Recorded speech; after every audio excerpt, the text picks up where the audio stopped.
এই শীতে জমিয়ে খান ঝাল ঝাল বিট বাটা। অনেকেই জানেন না কিভাবে রান্না করলে এই বিট সুস্বাদু খেতে হবে, তাই এই সবজি বেশি খাই না। এইভাবে বানালে সবাই চেটেপুটে খাবে। বিটরুটে থাকা আয়রন রক্তে হিমোগ্লোবিন তৈরি করে, কোলন ক্যান্সার প্রতিরোধ করে এবং টক্সিন দূর করে। তবে সবাই যে এই বিট খেতে পারবে এমন কোনো কথা নেই। কারা কারা খেতে পারবে না? যাদের লো ব্লাড প্রেশার আছে, কিডনি কিংবা গল ব্লাডারে স্টোন আছে, তাদের এই বিট খাওয়া একদমই উচিত নয়। এই রকম একটা সুন্দর রেসিপি দেখার জন্য আমার চ্যানেল কুক উইথ বন্যাতে তোমাদের সবাইকে স্বাগত। প্রথমে দেখো, এখানে আমি দুটো মাঝারি সাইজের বিট নিয়েছি, নিয়ে বিটটাকে জল দিয়ে এটাকে সেদ্ধ করে নিয়েছি। দেখো ঠিক এই রকম নরম হবে, খুব বেশি কিন্তু আমি নরম করিনি, কেননা খুব বেশি নরম করলে অতটা খেতে ভালো লাগবে না। এবারে এই বিটটাকে তোমরা দেখো এরকম হাত দিয়ে এটাকে চেপে একদম ম্যাশ করে নিতে পারো, বা মিক্সিতে দিয়ে এটাকে ম্যাশ করতে পারো। তবে মিক্সিতে দিলে কোনো রকম জলের ব্যবহার করবে না, বা শিলপাটাতেও এটাকে বেটে নিতে পারবো। তোমাদের যেটা সুবিধা মনে হবে সেটাতে এটাকে বেটে নেবে। কিন্তু আজকে আমি দেখো এরকম একটা হ্যান্ড ব্লেন্ডার নিয়েছি, এই হ্যান্ড ব্লেন্ডার দিয়ে এটাকে বেশ সুন্দরভাবে বেটে নিচ্ছি। দেখো 2 মিনিটের মধ্যে আমার এইটা কিন্তু বাটা হয়ে গেছে। এবার এটা এরকমভাবে বেটে নিয়ে একটা সাইডে রেখে দেবে। একবার এইভাবে এই বিটের রেসিপিটা করে দেখো, সবাই বাড়িতে আরেকবার বানানোর অনুরোধ করবে।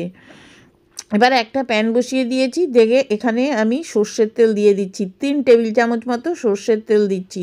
সর্ষের তেলটা কিন্তু একটু বেশি দেবে, কেননা খেতে ভালো লাগবে। এবারে দিচ্ছি 1/4 টিস্পুন মতো কালো জিরে। কালো জিরেটা একটুখানি ভেজে নেবে। কালো জিরের একটা সুন্দর যখন গন্ধ বেরোবে, তখন এর ভেতরে দিয়ে দেবে 2টো কাঁচা লঙ্কা কুচি নিয়েছি, আর 1 টেবিল চামচ মতো আদা গ্রেট করে নিয়েছি। নিয়ে এবার এটাকেও 1 মিনিট মতো ভেজে নিতে হবে, খুব বেশি ভাজার দরকার নেই। দেখো 1 মিনিট হয়ে যাওয়ার পর এর ভেতরে একটা মিডিয়াম সাইজের পেঁয়াজ আমি ছোট করে কেটে নিয়েছি, পেঁয়াজটা দিয়ে দিলাম। যদি তোমরা নিরামিষ বানাও তাহলে কিন্তু পেঁয়াজটা অ্যাভয়েড করতে পারো। এবার পেঁয়াজটাতেও একটু ভেজে নেবে, খুব কাল করে ভাজার দরকার নেই, জাস্ট পেঁয়াজটার একটু কালারটা চেঞ্জ হয়ে ট্রান্সপারেন্ট হলেই হবে। দেখো পেঁয়াজটা ঠিক এরকম ভাজা ভাজা হয়ে গেছে। একটা টমেটো ছোট সাইজের এরমভাবে কুচি করে কেটে দিয়ে দিয়েছি। খুবই অল্প সময়ের ভেতর কিন্তু এই রান্নাটা হয়ে যায়। এবারে এইখানে টমেটোটা যাতে তাড়াতাড়ি নরম হয়ে যায় সেই জন্য এখানে একটুখানি লবণ দিয়ে দিচ্ছি। দিয়ে 2 মিনিট মতো লাগবে এই টমেটোটা নরম হতে। খুন্তি দিয়ে একটু এরকম চেপে চেপে দেবে, দিলে দেখবে টমেটোটা একদম মিশে গেছে এবং মশলাটাও সব ভাজা ভাজা হয়ে গেছে। এবারে 2টো মাত্র আমি এখানে উপকরণ শুকনো মশলা ব্যবহার করব। সেই 2টো উপকরণের মশলা হচ্ছে যে 1/4 টিস্পুন মতো জিরের গুঁড়ো আর 1/4 টিস্পুন মতো লঙ্কার গুঁড়ো। ঝালটা তোমরা তোমাদের পছন্দ মতো কম বেশি করে নিতে পারো। যেহেতু এটা বিটরুট বাটা, সে একটু ঝাল ঝাল হলে খেতে ভালো লাগে, সেই জন্য আমি লঙ্কাটা একটু বেশি দিয়েছি। 1 মিনিট মতো ভেজে নিয়েছি। নিয়ে এবারে যে বিটটা পেস্ট করে রেখেছো বা বেটে রেখেছো সেই বিটটা এখানে দিয়ে দেবে। এবারে মিডিয়াম হিটে এই বিটটাকে ততক্ষণ অবধি ভাজতে হবে যতক্ষণ না এই বিটের সম্পূর্ণ জলটা শুকিয়ে যাবে, কিন্তু জলটা থাকলে ভালো লাগবে না। এবার এটাকে মিডিয়াম হিটে 2 থেকে 3 মিনিট মতো নেড়ে চেড়ে ভালো করে এটাকে ভেজে নেবে।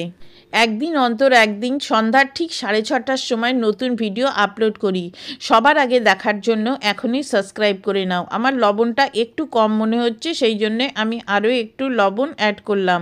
যখন দেখবে ভাজতে ভাজতে এরকম কড়াই থেকে ছেড়ে এসছে, তখন বুঝতে হবে এটা আমার ভাজা হয়ে গেছে। তোমরা কোথা থেকে আমার রেসিপিগুলো দেখছো কমেন্ট করে জানিও, যাতে আমি তোমাকে ধন্যবাদ জানাতে পারি। খুব সহজে ঝটপট তৈরি হয়ে গেল দেখো বিট বাটার রেসিপিতে।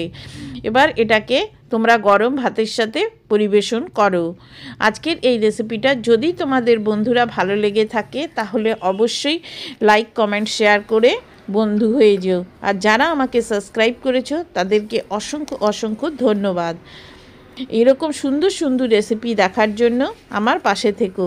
তোমাদের একটা লাইক কমেন্ট আমাকে অনেক বেশি অনুপ্রেরণা যোগায় নতুন নতুন রেসিপি করার জন্য। পুরো রেসিপিটা দেখার জন্য ধন্যবাদ। Thank you.